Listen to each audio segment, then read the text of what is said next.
Now at 5, Aggie baseball fans gather in College Station to cheer on the team at the College World Series. FJ officials say they're working with Abbott after their Michigan plant shut down again, and how T-Mobile is offering some help to pay for gas this summer. Aggie fans here in College Station and all the way in Omaha have been cheering on the Aggie baseball team during Game 1 of the College World Series against the Oklahoma Sooners. We are now in the bottom of the 9th. The Sooners are on top of the Aggies 13-8. Connor Bean is at a watch party for the game this afternoon at the Brookshire Brothers in College Station. Connor, what was the mood of the Aggie baseball fans today? It's still not over yet. Yeah, the score isn't so favorable out here right now, Clay, but it's been a lot of fun out here. You know, Bo's been flying, Pringles have been crunching, and the fans have come out here to Stage 12 to support their Aggies. I think the best part about this whole thing is how many people have really came out here to support. Not a lot of people believed in this team outside of 12 man, and the fans are really happy they proved all their doubters wrong. To be in this position is really awesome. We weren't supposed to be more than 5th in the SEC West, and for us to come all the way to Omaha is awesome. Awesome to be a student at this time. I mean, heck, the whole SEC is doing really well, but it's awesome to see the Aggies be here in this position. Now, if you're worried about it being hot, don't worry. Me and Caleb have been out here for a couple hours, and we've been totally fine. They got coverings, and they have plenty of fans for everyone. Live in College Station, Connor Bean, News 3. Thank you, Connor. Now let's head to DJ's Dugout, a sports bar in downtown Omaha. That was the meeting place for hundreds of A&M fans this morning. They came from near and far, all with one purpose, to support the Aggie baseball team. Knowing that most A&M fans are cheering on the Aggies from home, one fan had this to say today. Come. Get in your car and get here. We need as many people as we can possibly have to come to Omaha and support this team.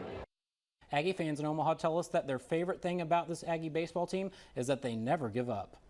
It has been a hard-fought game in Omaha. Aggie baseball fans say they are already looking ahead to their game in the College World Series on Sunday. News 3's Caleb Britt is also at the official watch party at Stage 12 at Brookshire Brothers, where fans say they're looking forward to Sunday. Clay, the energy of Olsen Field is right here at Stage 12, and fans say a hard-fought game is only motivation for what's to come on Sunday. Fans say the Aggies have been in this position before, and they've only gotten better. They say the Aggies simply being in the College World Series shows that you can't predict the outcome. Fans are already looking forward to Sunday and are hopeful that it'll be an overall home run for the maroon and white. The spirit and the atmosphere that it has brought into the heart of Aggie Land has been amazing, and to continue that, bring in the super regionals here, winning that, and then now being able to host these parties and still cheer on our Aggies while they're there playing, it's such a great feeling.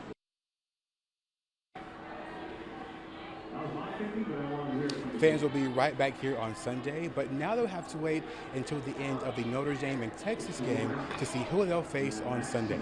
Live in College Station, Caleb Britt, News 3. Thanks a lot, Caleb. Hoping for a little bit of good fortune from the skies as we take a look at pinpoint radar and temperatures overlaid. It's hot everywhere, but it's starting to cool off in a couple of spots where we finally see some rain on the radar. Long and east of I-45 are some of the more fortunate spots early this afternoon, but we still got at least a couple of hours where these storms will continue to develop, and one just to the east of San Jacinto County, maybe even dropping a little bit of dime-sized hail. That will continue to push westward. These are these pulse type of thunderstorms, so it'll probably fall apart before it reaches us, but this is the opportunity for us. The latest pinpoint forecast still not doing much for us, but I think timing overall, it has pretty good. By about 9 o'clock, all of that starts to clear out. We're talking clear skies headed into tonight. Still a chance for some rain as we go into this weekend too. So we'll get a look at it in your pinpoint forecast here in just a bit. Thank you very much, Max. In the Houston area, an hours-long SWAT standoff is over tonight and no one was seriously hurt. This happened in Jersey Village. It all started as a robbery at a nearby business and moved to a room at a hotel in the same area. Police say the suspect barricaded himself inside the hotel room for nearly 9 hours. Our officers responded up to that room to make contact with them. They knocked on the door, began communication with the occupants inside the room through the doorway. They were informed by one of the occupants inside of the room to leave and that he was not going to exit the room. Police say the suspect fired at least one shot and broke a hotel room window. They later saw the suspect holding a gun and fired a single shot at the suspect, but no one was hurt. During the standoff, a man was released about midway through the ordeal, and a woman was later released at the end. Police say the suspect's parents actually showed up and he surrendered after speaking to them over the phone. Now here's an update to a story we told you about earlier this week. A boil water notice has been lifted for residents in the Grimes County community of Richards. It was ordered this week after a water line break there, but the Anderson Water Company said today that test results came back clear and officials were able to lift that boil water advisory this afternoon. With parents still scrambling to find baby formula, the Biden administration's Operation Fly Formula flights ramped up this week to address the shortage. Today, more shipments from overseas arrived in a handful of states. Natalie Brand has more from Washington. Today, Vice President Kamala Harris is meeting with transportation workers who are helping to get more baby formula to store shelves. At least 10 flights carrying foreign formula to the U.S. are scheduled this week, according to the Department of Health and Human Services. We are pulling the full force of the federal government to ramp up production and to increase the supply of safe infant formula. I kind of walk through the aisle and I'll look. I have never seen it empty like that. I have compassion for those who are struggling to find it. Some experts say that struggle may not ease for some time, even as the Biden administration has secured commitments for more than 130 million bottles of formula in the past month. I think that we'll still see tight availability at least through the end of the summer. Adding to the troubles, the Michigan Abbott formula plant at the center of the crisis had to shut down again due to severe storms and flooding. The plant had just restarted production days ago, though it was previously shuttered since February due to concerns of contaminated formula. This is an unfortunate setback and a reminder that natural weather events can cause unforeseen disruptions in supply chains. This week, the head of the FDA told lawmakers his agency is in constant contact with Abbott's CEO and that officials are on site working with the company to get the facility back up and running as soon as possible. Natalie Brand, CBS News, Washington. The Health and Human Services Secretary says accepting formula from strangers should only be a last resort. She advised families take caution to only accept donations that are sealed and without damage. We're one step closer to getting the nation's youngest kids access to COVID-19 vaccinations. This morning, the FDA officially approved emergency use for Moderna and Pfizer vaccines for kids at least 6 months old. The move still needs approval from the CDC. That's supposed to happen tomorrow. It hasn't exactly been friendly skies for the airline industry. Today, more than 1,000 flights were canceled due to storms along parts of the East Coast. That's according to FlightAware.com. The agency says the weather also grounded more than 1,700 planes yesterday. The weather is a factor that can't be adjusted, but carriers have been dealing with other problems since the pandemic, including staffing. Union reps for Southwest Airlines pilots say there aren't enough pilots to handle June's schedule. The transportation secretary spoke with airline executives last night and asked to try to keep summer cancellations to a minimum. T-Mobile is offering some help to pay for gas this summer. The wireless carrier is taking 25 cents off a gallon for its customers at Shell stations. T-Mobile also has perks for those making a getaway by plane. It's handing out free streaming and connectivity on flights. These offers are scheduled to start June 21st. And did you know there's a special ingredient that treats all the baseballs used in the College World Series? That story is coming up later on Live at 5. But first, we'll introduce you to our Aggieland Humane Society Pet of the Week.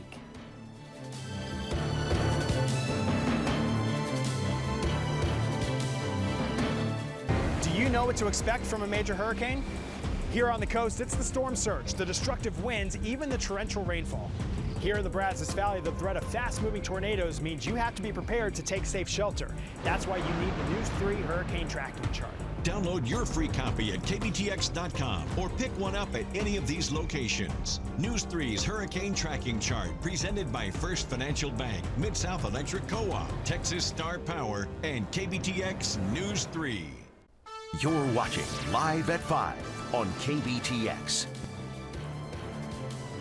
Before we get to our Pet of the Week, wanted to let you know the Aggie game just finished up. They lost 13-8 against Oklahoma. We'll have much more on that coming up in a few minutes in sports, but some exciting news to share for our Pet of the Week. Savannah Gaines with Aggieland Humane Society joining me. Tell us a little bit about Snowcone. He is adorable and is a sweet puppy that needs a really great home. Yes, he has not stopped wagging his tail since we stepped in the studio. He is so playful and cute. He definitely also likes to cuddle, though. I'm in love with him.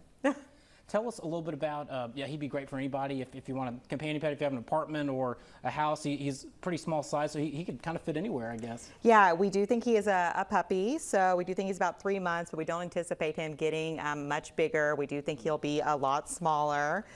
He's very, very cute. Our staff picked out this collar just for him because they felt it looked like the colors of a snow cone, so they really wanted to show that off. So yeah, he's adorable. He would make a great pet for anyone. And we saw a minute ago when he was on the ground, he really likes to play, and he has a lot of energy right now being a puppy too, but very sweet too. Definitely would need someone who is, going to put in the work since he is a puppy. Lots of toys to get that energy out, but yeah, very, very sweet, very, very friendly. This time, we were talking earlier, really important. Pets, just like us, are impacted by the heat. Make sure you take care of your dogs or cats, being outside in the elements. Just any advice this time of year with it being so hot for our animals too? Yes, definitely. You need constant access to water for your pets, shade indoors. I like to have a baby pool for my dogs, even if they're just playing outside for 10 to 15 minutes so they can hop in and cool off. So yeah, just like us, it's very hot for them. So be aware of the temperature.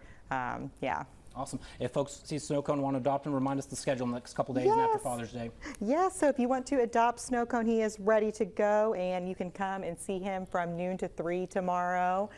First come, first serve. So I know that he would be very, very happy to go home tomorrow, and then we open up again on Monday. I think he'll go pretty quickly. He is adorable and sweet little guy. Thank you for joining us, buddy. Oh. Thank you very much, Dana. Thank Appreciate you. Being here. All right, the next couple of days still bring us a chance for some rain. In fact, Pinpoint Radar is the most active it has been for most of this month. We'll get you a look coming up after the break. Here's tonight's CBS Primetime lineup on KBTX.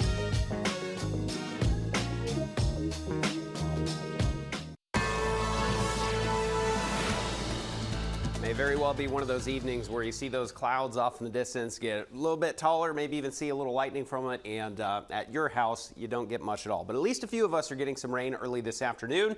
97 degrees our temperature here at home in BCS, and just about everybody else, unless you're getting the rain, is getting in on the heat, just like we have for most of this month. But again, there's more on the radar right now than what we've seen for most of this month. Started to sputter out a little bit in Madison and into Leon County. Doesn't mean that you're totally done, but it does look like things are starting to wrap up a little bit. Again, we've still got some daytime heating yet to get through before we really start to shut things down. But right now, most folks in Madisonville are thinking, where is my rain? Just popped up really all around you and hardly dropped anything at all. So that was in between Huntsville and Madisonville. A little bit more fortunate in Trinity and Houston County near Crockett. Cell might make it to you here over the next 30 minutes or so. And the heaviest rain, the biggest winners today, have been anywhere from Beaumont up through Lufkin, Nacogdoches as well. This big thunderstorm right now, Pinpoint Radar is estimating maybe some pea-sized hail falling with that and some gusty winds too. That will continue to travel west. We'll see what we can do the next couple hours or so. But again, most of the rain has been just to the east of the Brazos Valley, especially east of I-45. But we still got a couple hours still. Pinpoint forecast has us now at about 7 o'clock, still with a couple of showers and thunderstorms in the area. Pretty shortly after that, we'll start to wrap things up. We get closer to sunset, and with a loss of daytime heating, that'll put the cap on things. Then we go into Saturday into Sunday. Things look similar. We might find a couple pop-up showers and storms here and there.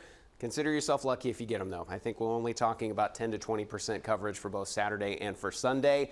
After that, though, I really do think that we shut off the faucet that was barely even dripping, and we go into a very hot week next week. So rest of your evening, again, sunsets at about 8:30.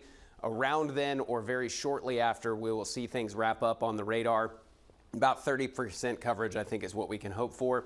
Temperatures get down into the low 90s. If you don't see the rain by about 8 o'clock, then the mid 80s by 10 o'clock. So most of the weekend, again, haze will continue to fade. We've been talking about that Saharan dust all week. We don't have to worry about that as we go into our Saturday and Sunday. Still got to worry about the heat, though. 99 and then 101 expected by the time we get into our Sunday. So again, it's going to be toasty out there. It is toasty across a good chunk of the U.S. High pressure still the main story. Feels like about 102 right now up in Kansas City. Omaha, a little bit better at about 93, but it's going to get hotter there throughout the weekend. That Sunday game is going to be very, very warm by the time we get there. So 97 again where we sit right now here in town. A little bit cooler in Centerville and then across our eastern counties where you are seeing some of the rain. That'll get you down into the rain-cooled but very humid 80s Otherwise, heat index right at about 100 to even up to 105 across some of our northern counties. Tonight we'll dip down to about 77. We'll be relatively calm, especially as compared to how we started this week. Right back to about 100 degrees into your Saturday. This week has been the story all through next week too. Overnight lows right around 80 degrees. Pretty breezy afternoons, especially to start the week. Heat index around 105. AC is running all the way through that time frame. A lot of numbers on that 10-day forecast. We will keep the heat going, and doesn't look like any decent rain chances in sight after this weekend and right on into the next one. Thank you very much, Max. We're not sure how many baseballs they go through during the College World Series, but did you know there's a secret cause that gets them ready for the games? That story is coming up.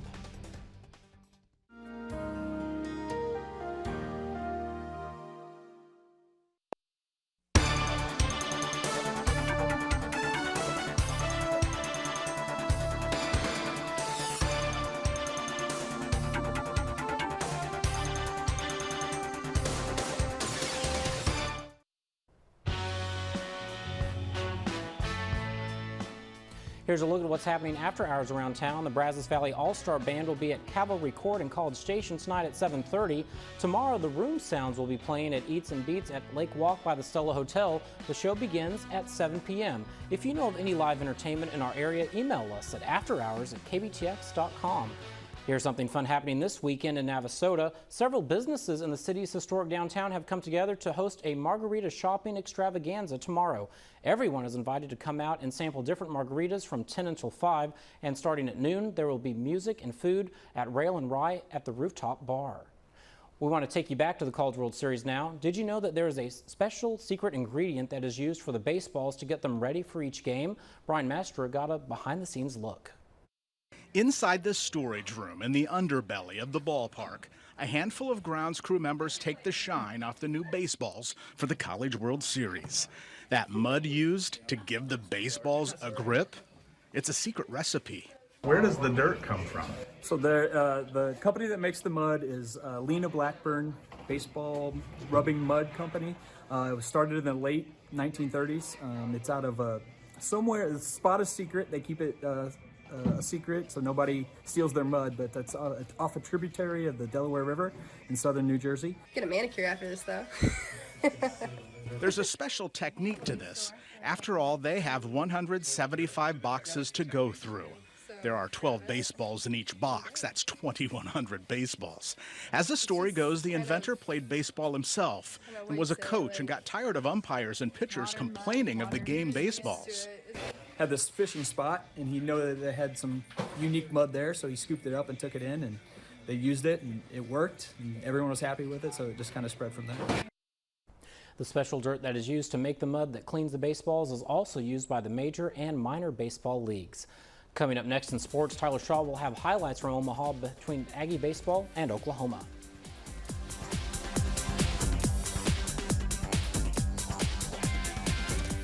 The most local news from the most trusted source, weeknights on News 3. Well, the College World Series is officially underway in Omaha. Texas A&M kicked things off with the first game this afternoon against Oklahoma. The Aggies back in Omaha for the first time since 2017, while the Sooners are back for the first time since 2010. Both the Aggies and Sooners looking to get off on the right foot here in this double elimination bracket. But it was payday for OU in the second inning, cashing in a total of 8 runs. Tanner Treadway singles through the left side as Peyton Graham makes his way home, padding their lead 5-0. Same inning, Jimmy Crooks blasts the ball to right field. It's a 3-run homer, putting the Sooners up 8-0 early on. Now bottom of the third. The depth of Charles Schwab doesn't seem to bother Jordan Thompson. He sends a 3-run bomb into the Aggie bullpen, his 6th homer of the season to get Texas A&M on the board, 8-3. Jackson Nicholas for OU, though, sends a 370-foot bomb to right field for the grand slam, giving the Sooners all the insurance runs they need. They have a 12-3 lead in the 4th. Bottom of that frame, Austin Boast bringing the bubbles to Omaha. He crushes one out of left field.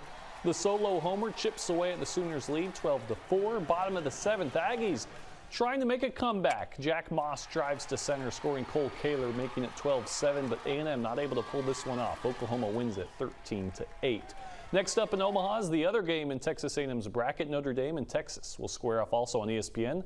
First pitch set for 6:15. The Aggies will face the loser of tonight's game on Sunday at 1. Tonight at 6, we're going to hear from the Aggies as they look to regroup after their loss to Oklahoma. And we'll be right back after the break in this quick look outside from our Live Eye Network.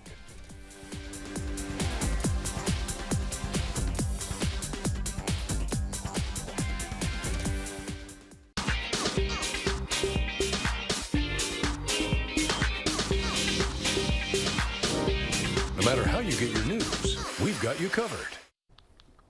Well, it looks a little bit more quiet here now than it did about 30 minutes ago, but there's still a lot of activity off to our east that's getting close to Lake Livingston and will slowly continue moving westward. So if we're to continue to watch that development, here's a very, very rough outline of when those could arrive a little bit closer to the I-45 corridor. So within the next hour or so, and we'll watch that. We've still got some daytime heating left to go before we wrap things up for tonight. And then Saturday and Sunday bring a similar but probably lower coverage chance for some rain. Either way, Clay, it's going to be plenty hot. We sure could use the rain. We'll take anything we can get. Exactly. That's all the time we have for Live at 5. Join us again in 30 minutes. The CBS Evening News starts now.